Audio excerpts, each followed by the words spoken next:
안녕하십니까 전국의 유튜브 독자 여러분, 아프리카TV 시청자 여러분, 매주 토요일 여러분과 미제사건 관련 컨텐츠를 진행하는 토요일사건 팩트의 김원입니다.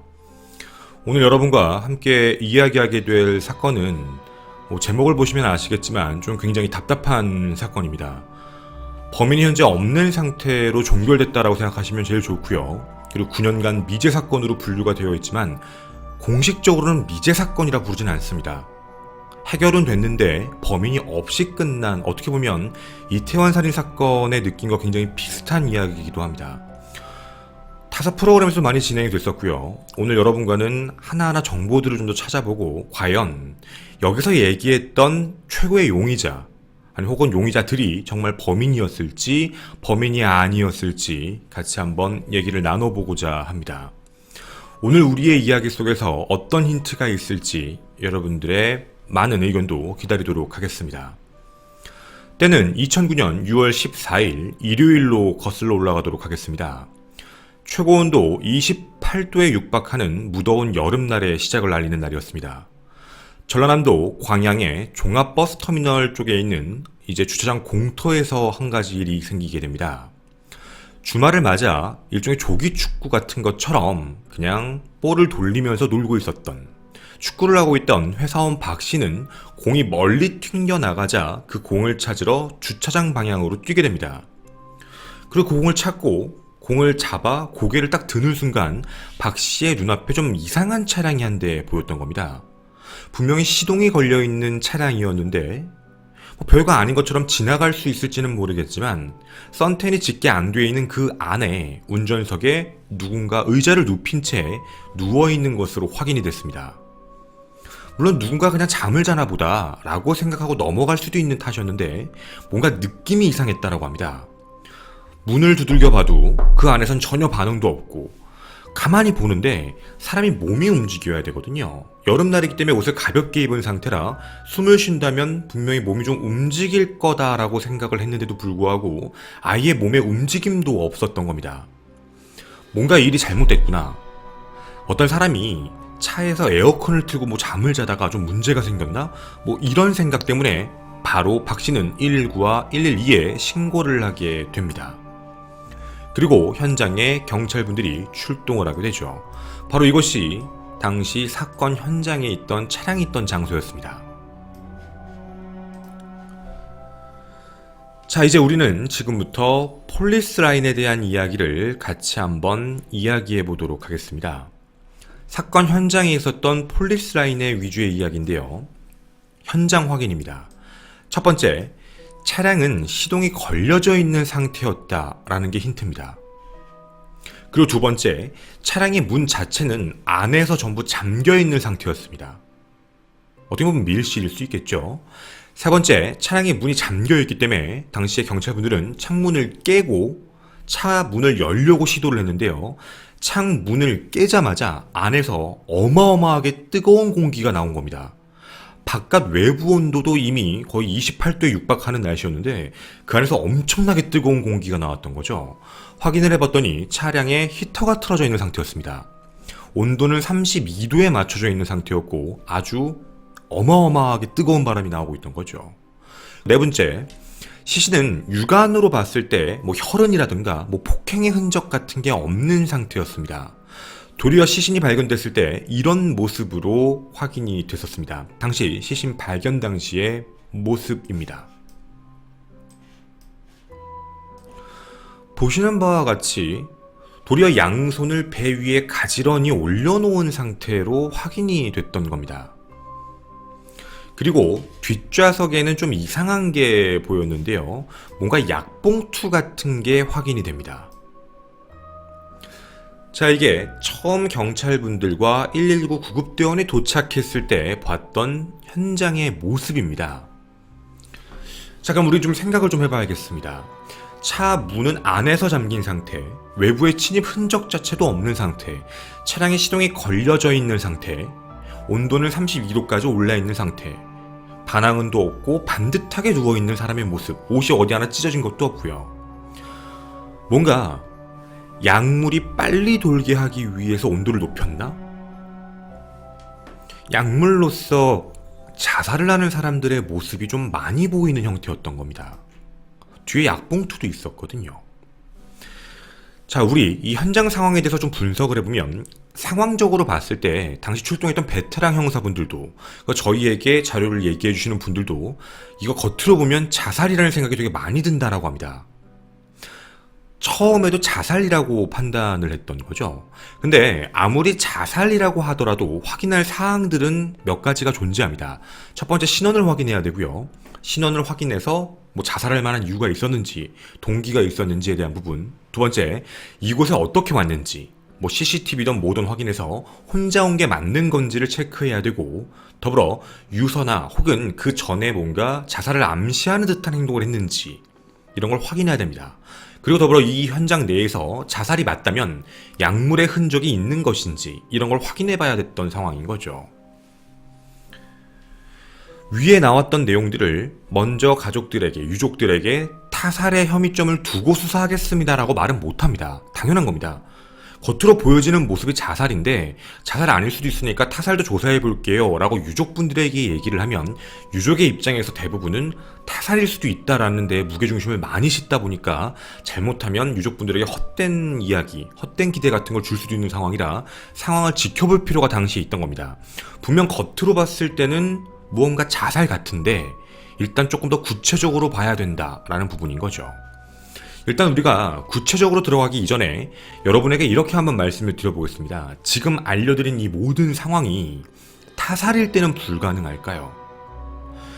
만약 타살이라고 얘기를 하게 되면 우리 한 가지 알아야 될 게 있습니다. 스테이징. 저희가 그동안 토사팩을 진행하면서 여러 번 말씀을 드렸는데 스테이징이라는 게 범인들이 현장을 훼손시키고 뭔가 다른 쪽으로 수사를 의도적으로 이끌게 하기 위해서 뭔가 좀 혼선을 주는 행위를 스테이징이라고 말씀을 드렸는데요. 이게 타살이면 스테이징입니다. 왜냐면 사람을 죽였는데 자살처럼 겉보이겠다는 점, 스테이징입니다. 더불어 온도를 설정했습니다. 32도라고. 타살이면 분명 피해자가 한 게 아니라 아마 범인이 했겠죠. 그리고 시신의 모습을 굉장히 온전하게 둔 상태였습니다. 그리고 주변은 뭔가 흐트러져 있는 상황. 그리고 약봉투까지 있는 점을 본다면 말이죠. 근데 마음에 걸리는 부분, 아마 여기도 아마 그런 느낌이 드시는 분들도 있을 수 있습니다.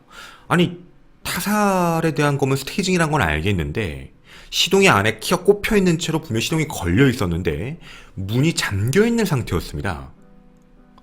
문이 잠겨 있었다는 건 안에서 잠궜다는 건데 그러면 불가능한 거 아닌가? 라는 생각이 드실 수도 있겠지만 타살의 혐의점에서 이렇게 설명해보면 가능합니다. 시동이 걸린 채로 오랜 시간이 되면 문이 자동으로 잠긴다? 그런 거 필요 없습니다. 아마 여러분도 이런 경험이 있으실 것 같은데 차량 내에서 자기가 차 문을 연 상태에서 문을 잠그고 그리고 차 문을 닫으면 문은 잠깁니다. 그러니까 충분히 위의 상황을 타살이라고 얘기를 해도 연출할 수 있는 상황은 맞는 겁니다. 자살이라고 해도 맞고 타살이라고 해도 위의 상황은 충분히 연출이 가능한 상황이었던 거죠. 그럼 전부 다 스테이징이 돼버리는 겁니다. 다 꿈인 거죠. 어찌됐든 우리는 자살의 혐의점, 타살의 혐의점 모든 걸 두고 이야기를 나눠볼 예정입니다. 그런데요, 이상한 모습이 시작됩니다. 경찰분들이 최초에 출동했을 때 봤던 육안적인 모습 말고요. 시신의 거만이 시작됐을 때입니다. 거만의가 이런 이야기를 합니다. 이거 자살 아닌 것 같은데? 자살 아닌 것 같아. 그 이유가 뭐였냐면 바로 이 모습입니다. 시신의 목에 흔적이 있었습니다. 약 어느 정도였냐면 0.7에서 0.8cm 정도의 어느 두께가 되는 끈 같은 것으로 보이는 걸로 목을 조른 흔적이 보였던 겁니다. 그리고 이뿐만이 아닙니다. 지금 이제 목을 조른 흔적 때문에 위 얼굴 쪽이 부어있는 상태인데 저 얼굴 쪽에도 이상한 흔적이 확인됩니다. 뭐였냐면 양쪽 턱 쪽에 무언가 눌려있는 형태. 멍은 아니고요. 뭔가 쪼였을 때, 강하게 압박을 했을 때 남는 어느 정도 형태 같은 게 보입니다. 보통 자살이다 라고 생각을 하고 있었다가 자살이 아니다 라는 것, 어느 정도 확신을 가졌던 경찰은 유족에게 얘기를 합니다. 이거 자살이라고 보기엔 좀 이상한 흔적이 있다. 타살일 가능성도 있기 때문에 이거 부검을 좀 해봐야겠다. 혹시 동의하십니까? 라는 얘기를 했고 유족의 동의를 얻어 부검을 시작했는데요. 그 부검 결과가 굉장히 충격적이었습니다. 애초에 생각했던 스테이징이 돼 있을 거라고 예측했던 그 현장, 약을 먹어서 그랬을 것이다 라고 판단했는데 사인이 경부압박 질식사였습니다. 당시 부검이가 썼던 소견서에는 끈이나 손 같은 걸로 목 졸림에 의한 사망이다 라고 나옵니다. 그러니까 목을 졸라서 사망을 했던 거죠. 혈중 알코올 농도는 0%, 즉 술을 마신 상태는 아니다. 약물 검사를 해봤는데 이 약물 검사가 좀 충격적입니다. 혈액에 부프로피온 및 알프라질람이 확인된다. 장기 위에 있는 내용물에 부프로피온과 알프라졸람과 디아제팜이 확인된다. 신경 안정제 성분인 알프라졸람이라는 게 소량 검출된 상태였습니다. 이제 이 사건은 새로운 국면을 맞이합니다. 자살이 아닙니다. 이 사건은 타살입니다. 그럼 이제 우리는 피해자의 신원에 대해서도 좀 확인을 해봐야 될 것 같습니다. 피해자는 당시 나이 43세 김씨였습니다. 고향은 충청도였는데요. 전남으로 결혼을 하면서 가정을 꾸리고 살다가 사건 발생 몇 년 전에 이혼을 하게 되었습니다. 그 이후 우울증과 불면증으로 굉장히 힘들어하고 있던 상황이라는 게 주변인의 진술입니다. 사실 처음에 이런 내용 때문에 자살할 만한 동기도 되지 않나? 라고 생각을 했던 상황이었죠. 2009년 6월에 확인된 건데요, 사건이. 2009년 5월에 격리직으로 대기업 협력업체 회사에 입사한 걸로 확인됩니다. 더불어 43세 나이까지 본인이 그동안 아동보호시설에서 계속 봉사활동한 기록까지 나올 정도로 이제 열심히 사셨던 분으로 확인이 됩니다. 평소 성격 자체도 꼼꼼하고 정리정돈도 굉장히 잘해서 주변 사람들도 다 인정하는 깔끔왕이라고 부릴 정도로 굉장히 깔끔했다고 합니다. 저희가 지금 이런 내용을 알려드린 이유가 있습니다. 자살이라고 생각을 했다가 타살이란 걸로 모든 게 뒤집어진 상황. 그러면 위에서 얘기했던 걸 좀 바꿔서 생각해 봐야 될 상황이기도 하고 피해자에 대해, 이제는 변사자가 아닙니다. 피해자에 대해 정확하게 확인해 볼 필요가 있었던 거죠. 자, 지금부터 위에 나왔던 이야기들을 하나씩 분석을 좀 해보겠습니다. 아마 여러분도 위에 제가 말씀드린 타살이란 얘기를 들었을 때 이거 이상한데? 라고 느껴지는 게 몇 가지 있으실 겁니다. 첫 번째, 목을 졸랐다. 얇은 끈 같은 걸로 목을 졸랐다라는 이야기입니다. 근데요, 부검 결과에 보면 손을 썼다라는 이야기가 나옵니다. 분명히 끈을 조른 흔적이 나왔는데 손을 썼다라는 흔적, 손을 어떻게 썼을까요? 근데 우리가 앞서서 얘기할 때 흔적이 하나 더 있었습니다. 턱에 뭔가 동그랗게 두 개가 찍혀 있는 것. 아마 느낌인데 이런 느낌이죠. 목을 조르거나 뭘 누르거나 할 때, 사람이 반항을 하거나 할 때 목을 지탱시킨 상태로 목 쪽을 누르는 것. 마이크가 예를 들어 목이라면 목 윗부분을 누르는데 사람의 얼굴, 턱 부분을 위로 눌러서 아래로 못 내리게 고정시키는 행동. 꽉 눌렀다라는 정도의 힌트일 겁니다. 즉, 손으로 누른 건 엄지로 받침 정도를 했다. 턱받침인 거죠. 즉, 어떻게 보면 두 번을 졸랐거나 아니면 동시에 했거나 이런 정도의 이야기가 됩니다. 근데 이렇게까지 얘기를 해도요, 한 가지가 좀 이상한 점이, 피해자는 왜 반항을 안 했을까요? 우리가 지금 궁금한 건 그겁니다. 왜 반항을 안 했을까? 차량 내에서 그런 일이 발생했으면 뭘 뜯든 잡든 뭐하든 반항을 했었어야 되는데 반항흔도 아예 발견되지 않고 그대로. 더불어 목 라인이 지금 보이실 겁니다. 반항을 하게 되면 목 라인이 뒤처지게 되죠. 막 움직이거나 막 왔다 갔다 하게 되면 목에 있는 끈이 쓸리는 현상이 발생되기 때문에 누가 봐도 반항흔이라는 게 확인됩니다. 근데 여기엔 반항흔이 아예 없습니다. 그렇다면 기절해 있거나 의식이 없거나 혹은 사망한 상태에서 이런 일이 발생했을까 정도로 추측을 해볼 수 있는 상황인 거죠. 근데 이렇게 얘기하면 아까 약물 먹었다고 했잖아 라는 이야기입니다. 바로 두 번째 이야기인데요. 신경안정제가 검출됐다라는 이야기입니다. 일단 신경안정제 검출에 대한 이야기를 자세히 말씀드리면 혈액과 위를 검사했던 이유가 있습니다. 위에서는 성분이 확인 안 되고 혈액에서만 확인이 되면 주사를 놨다는 얘기가 됩니다. 누군가 주사로 투입했다라는 얘기가 되는 거고, 위에서도 검출된 게 혈액에서도 나오면 누군가 먹게 했다, 구강투여죠. 누가 먹게 했고 그게 혈액으로 뻗쳐나갔다라고 보여지는 겁니다. 근데 아까 여러분에게 말씀드렸던 두 가지가 위에도 혈액에도 다 발견이 됐었죠. 그럼 우리가 추측할 수 있는 건 무언가 마셨거나 먹었다는 겁니다. 강제로요. 강제로 먹게 했을까? 자발적으로 먹었을까에 대한 문제가 또 옵니다. 근데 아까도 말씀드렸던 부검 결과에 따르면 굉장히 극소량 검출됐다라고 얘기를 했거든요. 이 정도의 양이면 사람의 의식을 잃을 만큼의 정도가 아닙니다. 뭔가 의식을 아예 놓을 만큼 정도의 양이 아닌데 어떻게 반항은이 없을까에 대한 문제가 나오는 거죠. 분명 의식이 있는 상태였을 건데 너무나도 손쉽게 제압이 돼버렸다라는 부분인 겁니다. 그리고 세 번째입니다. 아까 말씀드린 대로 평상시에 정리정돈을 굉장히 잘하는 사람으로 알려져 있습니다. 물론 주변인들이 이렇게 얘기하는 진술에 대해서 100% 신뢰할 건 아닌데 그거에 대한 한 가지 힌트가 있기도 합니다. 바로 이 모습입니다. 피해자의 트렁크입니다.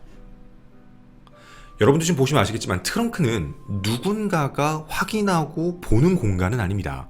아무리 차량 내부를 깔끔하게 한다라고 하더라도 트렁크는 뭔가 정정돈이 안 돼 있는 모습이 있을 수도 있거든요.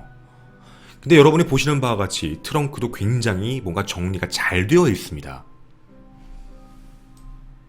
그런데 피해자가 발견됐던 좌석의 모습은 조금 다릅니다. 뒷좌석의 모습입니다. 조금 넓은 앵글로 여러분에게 보여드리면 이런 느낌이죠. 전남경찰서 수사자료입니다. 지금 현재 여러분 운전석에 고인이 누워 계신 게 아마 보이실 거고요. 그 뒤쪽 앵글입니다. 보시는 바와 같이 뒷좌석은 하나도 정리정돈이 안 되어 있습니다. 도리어 난잡하고 복잡하고 그냥 아무렇게나 둔 것. 물론 일반적으로 사람들이 차량 정리를 잘 안 하면 저런 게 일상적으로 있을 수 있습니다. 평상시에 자신의 뒷좌석에 누가 타지 않는다라고 얘기하면 물건을 아무렇게나 두는 경우들이 분명히 있거든요. 물론 저의 경험도 있는 부분이고요. 그런 부분을 했을 때는 누군가가 보면 그럴 수도 있지 정도로 넘어갈 수 있을지는 모르겠지만 트렁크를 정리하는 사람, 그리고 평상시에 사람들에게 알려져 있는 사람으로 봤을 땐 뒷좌석이 이렇게 되어 있는 부분이 조금 이상한 부분인 겁니다. 되게 정신없는 상태였던 거죠. 이제 그러면 우리가 아까 스테이징이라는 얘기를 했던 것 같은데 이제 이렇게 생각을 해봐야겠습니다. 뒷좌석에 있는 물건이 있었다면 몸싸움이나 혹은 제압하는 과정에서 흩어져 있을 수 있는 가능성이 있다라는 부분인 겁니다. 자, 그러면 범인이 있다라는 가정에 이렇게 얘기해 볼게요.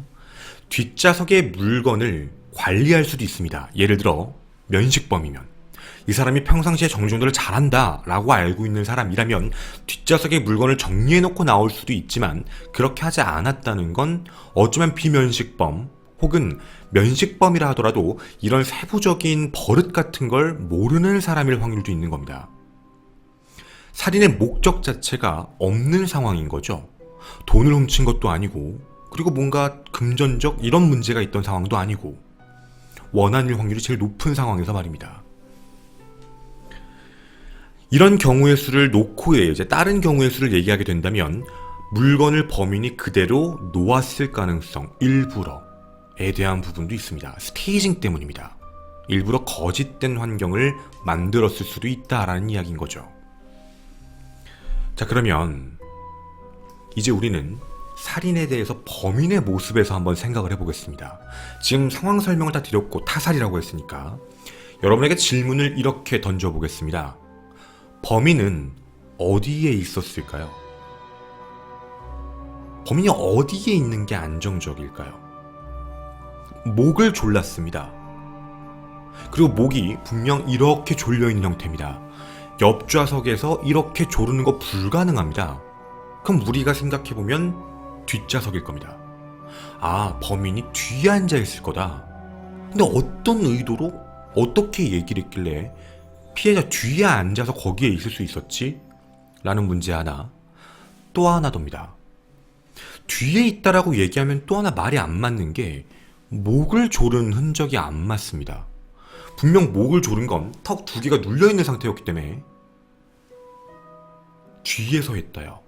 뒤에서 했다라고 한다면 예를 들어 턱을 이렇게 잡은 상태에서 목을 눌렀으면 그럴 수 있다 치지 모르겠지만 위에서 뒤에서 누르는데 엄지손가락 같은 걸로 받침을 하면서 이렇게 누른다?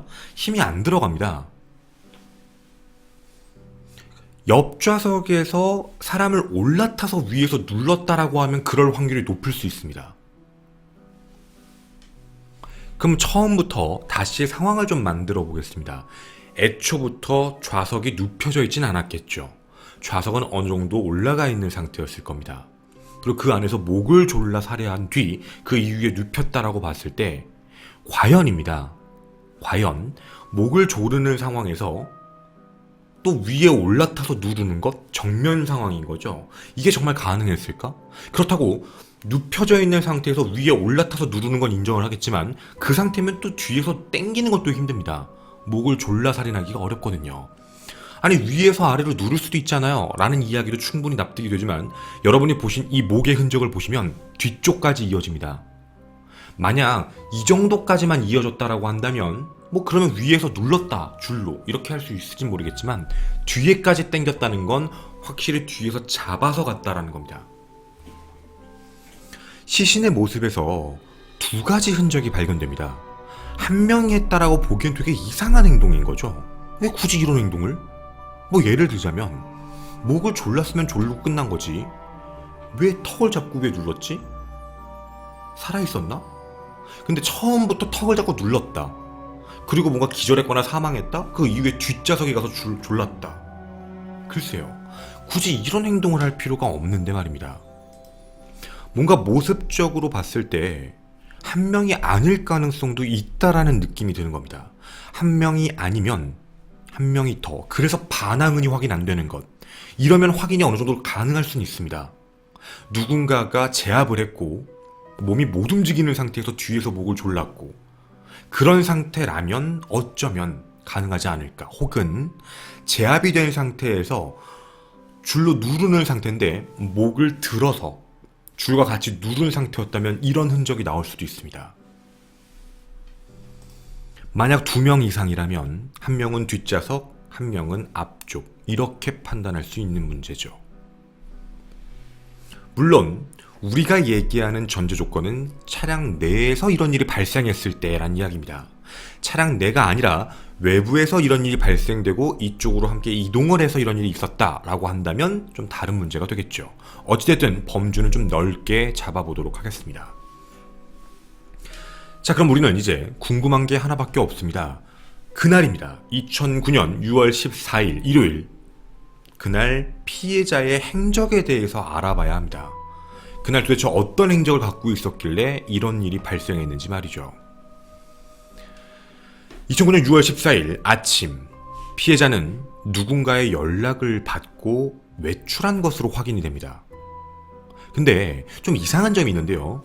이날 오전 10시 30분 이전의 문자 메시지 전화통화 내역이 전부 삭제되어 있습니다.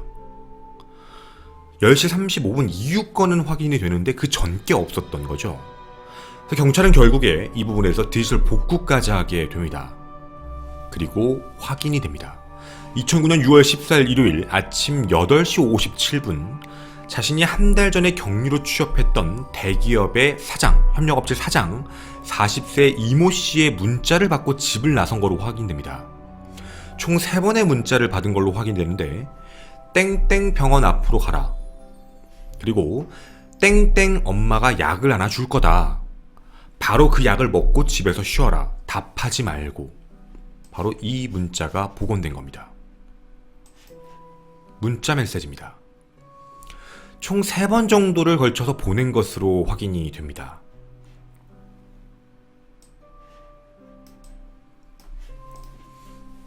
자, 유력한 용의자입니다. 이 씨인 거죠. 더불어 이 씨와 전화통화 내역까지 확인됩니다. 10시 17분 이 씨와 전화통화한 내역, 그리고 10시 35분 이전에 모든 건 삭제된 상태, 아까 말씀드린 대로. 근데 10시 35분 이후가 남아있는 상태, 이것도 되게 중요한 포인트입니다. 경찰은 당연히 그 사장 이 씨가 용의자다라고 생각하고 수사를 시작합니다. 근데요, 이 사람이 알리바이가 명확합니다. 그날 일요일인데도 불구하고 회사에 있었습니다. 회사 보안상의 시스템상 CCTV에 확인된 바에 따르면 당시에 출근했고 회사에 있었던 게 확인이 됐던 거죠.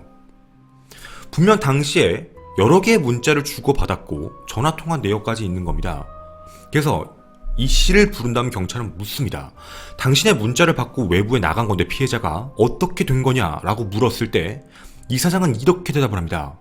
나는 이런 문자를 보낸 적이 없습니다. 한 번도 이런 문자를 보낸 적이 없다라고 진술을 했던 겁니다. 자, 여기까지 좀 이상한 내용입니다.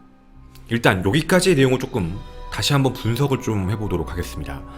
일단 가해자로 알려진 사람은 이 씨로 나왔는데 그 이 씨는 자기가 보낸 적이 없다 그랬고 알리바이도 명확합니다. 그럼 우리가 추측컨대 뭔가 청부살인인가? 뭐 이런 느낌이 들 수도 있는 상황인 거죠. 하지만 그 사람에 대해서 흔적이 확인이 안 된 것도 문제고요. 어쨌든 피해자는 이런 연락을 받고 나가서 사망했습니다. 근데 우리는 여기서 사망한 시간에 대해서 어느 정도 추측이 됩니다. 왜냐면 10시 35분 이전에 문자 메시지가 다 지워져 있습니다. 누가 지웠을까요? 둘 중에 하나입니다. 범인 혹은 범인들이 지웠거나 혹은 본인이 삭제했을 수도 있습니다. 본인이 왜 삭제했는지 모르겠지만 말이죠. 어제 누군가가 삭제한 겁니다. 근데 10시 35분 이후에 문자는 그대로 남아 있었습니다.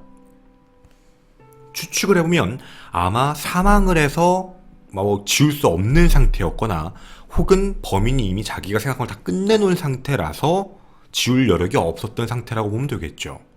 10시 17분에 전화통화했습니다. 10시 17분부터 10시 35분 사이에 그 안에서 사망을 했다라고 보여지는 겁니다.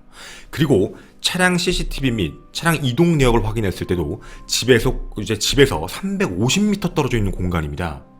집에서 나온 것도 확인됐고 혼자 이동한 것도 확인이 됐고 그 안에 혼자 있는 상태, 그러니까 누군가를 데려왔을지 모르겠지만 그 안에 갔다라는 건 충분히 확인되는 상태였습니다. 10시 17분에서 35분 사이에 사망을 하신 상태입니다. 그리고 그 내부에 유전자, DNA, 그리고 지문 어떤 것도 확인이 안 됩니다. 목격자도 없었습니다. 어떻게 된 걸까요? 분명 이상한 상황입니다. 내역은 확인됐고 언제까지 생존했겠다라는 건 추측은 되는데 막상 유력한 용의자는 자기가 아니라고 하거든요. 되게 놀랄만한 내용이 하나 확인됩니다. 새로운 인물이 하나 눈앞에 나오게 됐는데요. 당시 통신사의 협조를 얻어서 문자 메시지 발송된 곳을 확인해봤던 경찰입니다. 그런데 이 씨의 핸드폰에서 발송된 게 아닙니다. 누군가가 인터넷으로 들어가서 인터넷 예를 들면 SK 문자 발송 이런 데서 인터넷으로 문자를 발송한 게 확인이 됐던 겁니다. 그래서 그게 누군가 하고 IP를 확인해봤는데 이 씨 아파트, 이 씨 소유의 한 아파트로 확인이 됩니다. 그 아파트에 사는 사람이 누군가를 확인해봤더니 강 씨였습니다. 43세 강모 씨로 나와서 여자였죠. 아내인가? 근데 아내는 아니었습니다. 아내는 다른 사람이었죠. 확인해본 결과 동거녀입니다. 즉 내연녀라고 생각해 주시면 좋을 것 같은데 당시 이 씨는 4년 전이었습니다. 자신의 친구의 아내였습니다. 4년 전 자신의 친구인 아내였던 이제 강 씨를 보고 서로 이제 내연관계에 빠지게 되어서 당시 강 씨는 자신의 남편과 이혼을 하게 되고 이 씨와 이제 내연의 관계, 어떻게 보면 동거녀의 관계로 살게 됐던 거죠. 그리고 그 사이에 딸을 낳고 함께 살고 있던 상태였습니다. 3살짜리였습니다. 당시. 이 씨는 부인이 원래 있었습니다. 34세의 부인도 있었고 그리고 4살짜리의 아이도 있었음에도 불구하고 어떻게 보면 양집, 두 집 살림을 했던 상황이었던 거죠. 근데 그때 당시에 강 씨가 불안해한 상태였던 겁니다. 자신의 동거녀 상태인데 자신의 남편이 또다시 새로운 여자, 격리로 새로 취업한 이 씨에게 뭔가 마음이 있는 것 같다라고 생각을 했던 겁니다. 뭔가 여성 편력이 있다라는 문제 때문에 늘 불안해했고 두려워서 병원 치료까지 받은 기록이 나오게 되는데요. 의심을 하고 있다가 인터넷 전화 서비스에 가입해서 둘 사이의 문자 메시지를 몰래 보기 시작했던 겁니다. 그리고 그 둘이 뭔가 심상치 않았다고 판단했던 게 중국 출장도 함께 다녀왔었고, 그리고 사고가 나기 전날 토요일은 그 친형이었습니다. 이 씨의 친형 가족 모임에 함께 간 정황도 확인이 됩니다. 이런 문제 때문에 굉장히 화가 나 있던 상태였던 거죠. 이를 벼르고 있던 내연녀 강 씨가 당일 아침 이 씨 피해자를 불러내기 위해 가장을 내서 컴퓨터를 통해 3차례 문자 메시지를 발송했던 겁니다. 자, 이제 정황이 나왔습니다. 사장이었던 이 씨가 보낸 게 아니었습니다. 내연녀, 동거녀였던 강 씨가 그거에 대한 불안감 때문에, 그리고 그거에 대한 증오 때문에, 원망 때문에 따로 문자를 보내고 만나자라고 했던 겁니다. 자, 이제 우리는 그 강 씨의 진술을 들어봐야겠습니다. 지금부터 강 씨의 진술입니다. 아파트도 전부 다 이 씨 소유였고요. 그리고 함께 살고 있는 상황, 아이까지 있던 상황이죠.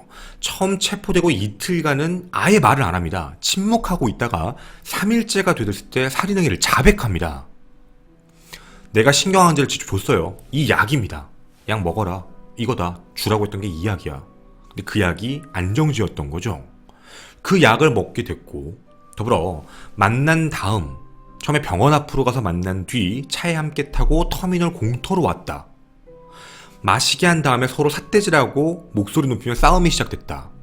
사장이랑 어떤 관계냐, 더 이상 만나지 말아라, 이렇게 얘기를 했더니 당시 피해자도 아무런 사이가 아니다 라고 얘기를 했다. 둘 사이에 약간의 몸싸움도 있었다. 강씨가 자꾸 내가 다 알고 있는데도 불구하고 피해자가 자꾸 발뺌하는 게 확인이 돼서 너무 화가 나서 그래서 목을 졸라 죽였다 라고 진술을 합니다. 목을 어떻게 졸랐느냐라는 얘기에 옆에 있던 비닐봉지, 그걸 샀을 때 있던 비닐봉지로 목을 꽉 눌러서 그냥 죽였습니다 라고 이야기를 하게 됩니다. 바로 그때 당시에 검찰에서 실제 재현했던 사진입니다. 이렇게 죽였다. 처음에는 모든 범행을 부인하다가 결국 다 털어놨고, 그리고 자기가 죽인 게 맞다 라고 하며 살인 혐의로 구속이 되게 됩니다.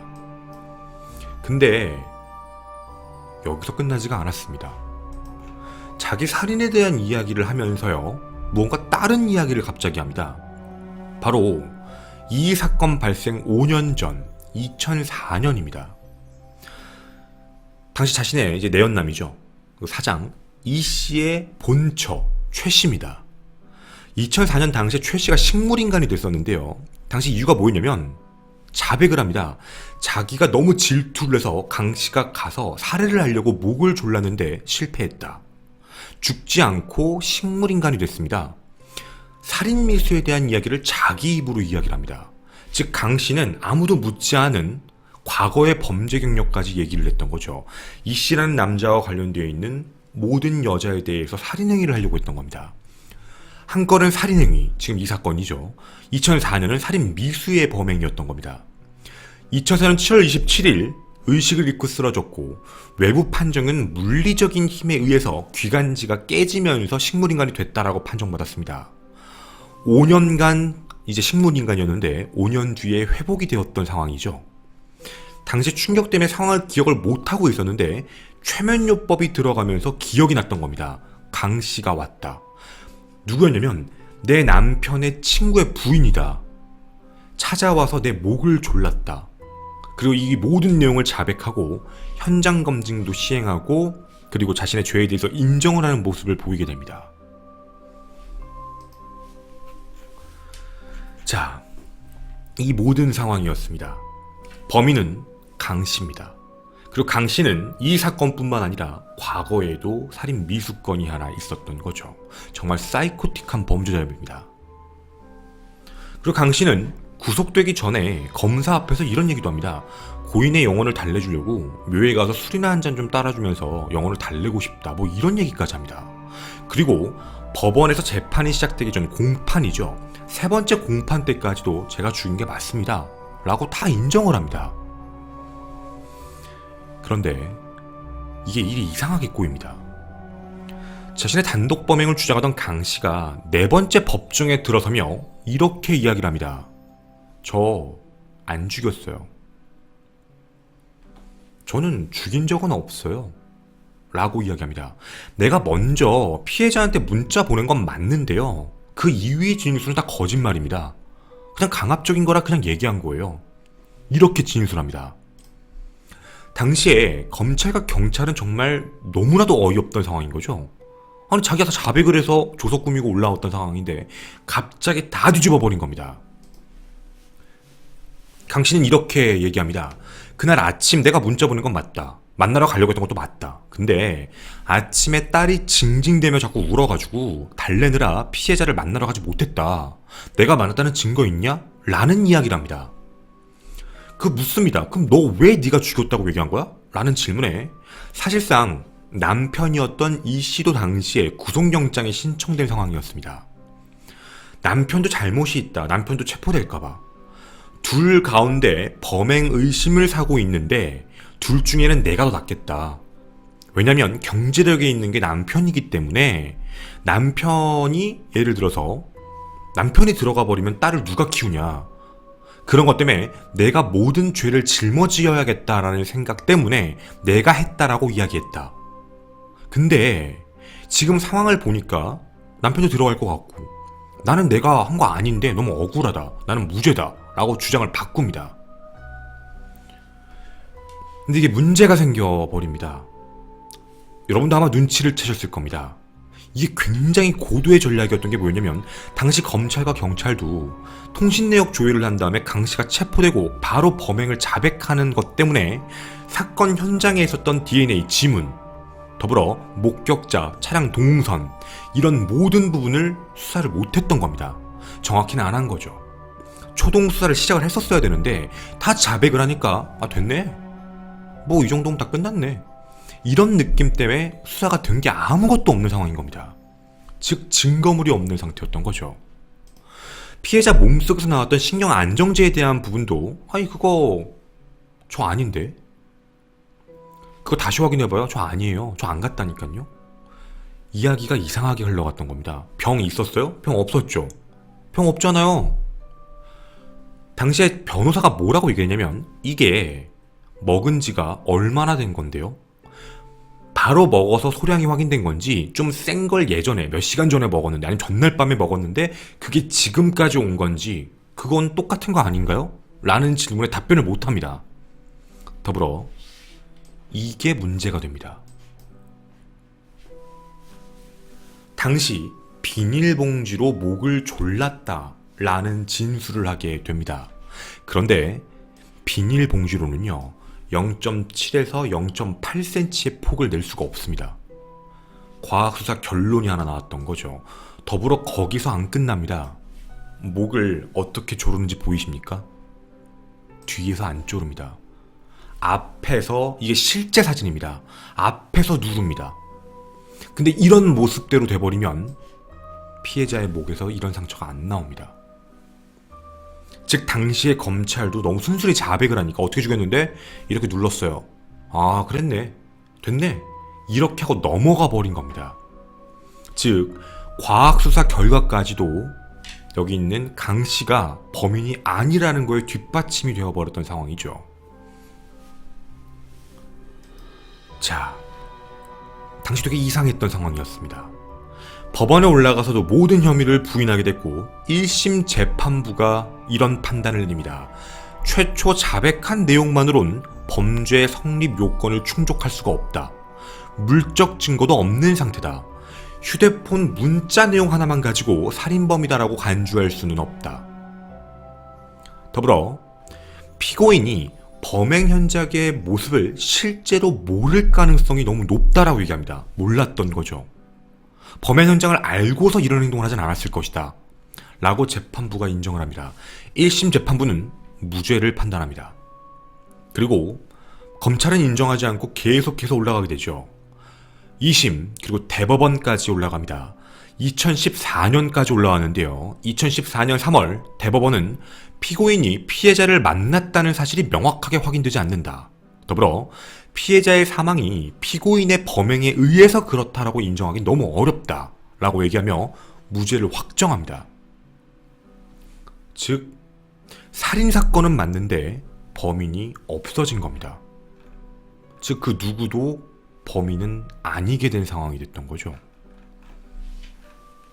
그럼 도대체 범인이 누굴까요? 자, 우리가 이제부터 정황 상황은 다 말씀을 드렸습니다. 이제 우리가 생각을 해봐야 될 게 하나 있죠. 정말 강 씨는 범행 현장에 간 적이 없을까요? 이런 생각이 듭니다. 강 씨가 만약에 범행 현장에 실제로 없었다면 이 모든 상황에 대해서 누군가가 했다는 겁니다. 근데 그 누군가가 했다는 게 되게 특이한 부분인 건데요. 문자는 강 씨가 보냈고 또 다른 제3자가 가서 살인을 저질렀다는 얘기가 됩니다. 근데 이 둘의 연관성이 아예 없다라는 부분도 되게 이상한 부분이거든요. 그럼 만약 강 씨가 사건 현장에 갔다라는 추측을 해봤을 때 아까 우리가 스테이징에 대한 이야기를 했습니다. 아마 그리고 범인은 혼자가 아닐 것이다 라는 얘기도 했었죠. 분명 둘은 만났을 가능성이 높고 함께 움직였을 가능성이 분명히 높은 상황입니다. 땡땡 엄마가 약을 하나 줄 거다가 강 씨거든요. 자, 그러면 강 씨가 그 자리에 갔을 때 혹시 누군가가 도와줬을 가능성이 있는 사람이 있지 않을까? 즉 공범에 대한 문제인 겁니다. 분명 목이 0.7에서 0.8cm의 두께가 나오려면 일반적인 게 아니라 끈 같은 거라던가 아니면 예를 들면 스타킹 같은 거 이런 걸로 조르는 게 맞습니다. 어느 정도 공범이 있을 가능성이 높다라는 문제였던 거죠. 하지만 당시에는 한 명이 무죄가 돼버립니다. 또한 살인 미수건도 하나 남아 있었습니다. 아까 여러분 들으셨던 그 전에 2004년에 저질렀던 범죄, 그거에 대한 부분도 무죄 판결이 납니다. 왜냐면 최면요법으로 나온 내용을 가지고 100% 신뢰할 수 없다. 그게 이유입니다. 정황 증거 같은 게 없기 때문에 그 부분도 무죄 판결이 나게 됩니다. 즉 강 씨는 모든 혐의의 무죄입니다. 지금도 우리와 같은 세상에서 무죄 판결을 받고 아무렇지 않게 살고 있는 상황입니다. 그럼 좀 무섭습니다. 정말 강 씨가 아무것도 몰랐던 사람이거나 아니면 강 씨는 이 모든 걸 다 준비한 사람입니다. 문득 암수살인, 암수범죄 그 영화 내용이 떠오르는 부분이기도 하죠. 자백만으론 절대로 처벌을 받을 수 없다. 가서 번복하면 끝나는 거니까. 모든 상황에 대한 걸 검찰과 경찰까지 안심시킨 뒤에 자신의 말이 맞을 거야. 나 죄진 거 맞아. 되게 이상한 점이 뭐였냐면 과거에 저질렀던 범죄까지 자기가 자백을 했다라는 부분입니다. 아무도 이해할 수 없는 행동이거든요. 묻지도 않았는데 자기가 과거에 살인일 수도 있어요. 정말 특이한 행동을 했고 어떻게 보면 검찰과 경찰을 굉장히 안정화시켰다라는 느낌밖에 안 듭니다. 만약 이 모든 게 강 씨의 머리 내에서 나왔고 뭔가 계획된 움직임이었다면 정말 무서운 현실이었던 거죠. 어쩌면 대한민국 최고의 범죄자로 불리는 사이코패스 엄여인보다도 훨씬 더 지능적인 범죄자일 가능성이 높다는 겁니다. 굉장히 차분했고 굉장히 검찰과 경찰 위에서 움직였고 그리고 그걸 뒤집은 시기도 너무 적절한 상황, 그리고 모든 게 확인이 안 되는 걸 알고 있는 상황이었죠. 여러분이 생각하실 땐 과연 이 강 씨라는 사람이 어떤 사람이라고 보여주십니까? 이런 이야기를 하는 사람도 있습니다. 강 씨는 정말 안 갔을 거야. 글쎄요. 정말 그럴까요? 만약 강 씨가 이 사건과 연관이 아예 없는 게 아니라 약간이라도 연관성이 있다면 이 모든 건 만들어진 겁니다. 그리고 하나 더, 여기에 공범이 있을 확률까지도 분명히 존재하죠. 혹은 도와줄 사람까지 말입니다. 범인이 분명히 가까운 곳에 있었을 겁니다. 하지만 잡지를 못했죠. 이 사건은 결정적인 단서가 나와도 강 씨를 법정에 세우지를 못합니다. 이유는 일사부재리의 원칙상 이미 살인과 관련된 부분이 무죄 판결이 났습니다. 똑같은 범죄에 대해 기소가 불가능한 상황입니다. 만약 이 사건이 다시 한번 우리들 사이에 재판을 받게 된다면 공범밖에 존재하지 않습니다. 2016년 2월 25일 재수사에 착수했으며 총 14권 분량의 수사와 재판 기록 전체를 넘겨받아 검토를 했지만 공범에 대한 여부를 확인하지 못했습니다. 이유는 초동 수사의 부재입니다. 자료가 없는 상황인 거죠. 여러분이 생각하신 이 범죄, 어쩌면 사상 최악의 범죄이기도 합니다. 만약 정말로 강 씨의 머리에서 이 모든 게 만들어지고 계획대로 움직이고 그 누구도 처벌받지 않는 범행이 돼버린 거라면 가장 무서운 사람, 그리고 이 사람은 지금도 우리의 사회 속에서 함께 숨쉬고 살고 있습니다. 여러분이 생각하시는 강 씨의 혐의는 어디까지라고 보여집니까? 우린 이 사람을 다시 기소할 수 없습니다. 아마 그 사람이 이 영상을 보게 된다면 코웃음치며 자긴 체포가 안 된다 라고 생각을 할 수 있을지 모르죠. 하지만 공범이 있다면 언젠간 반드시 그 악랄한 범죄가 노출될 거라고 생각을 합니다. 저는 토요사건 팩트의 김원이었습니다. 감사합니다.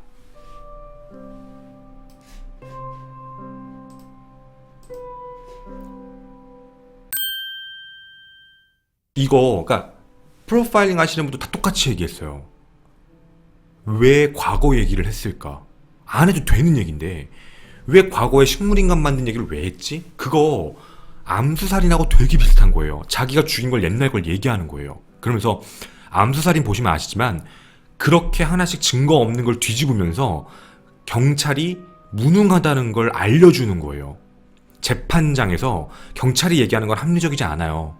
이거 좀 아니에요. 이런 거 있잖아요. 이런 식으로 끌고 가는 거예요. 일부러.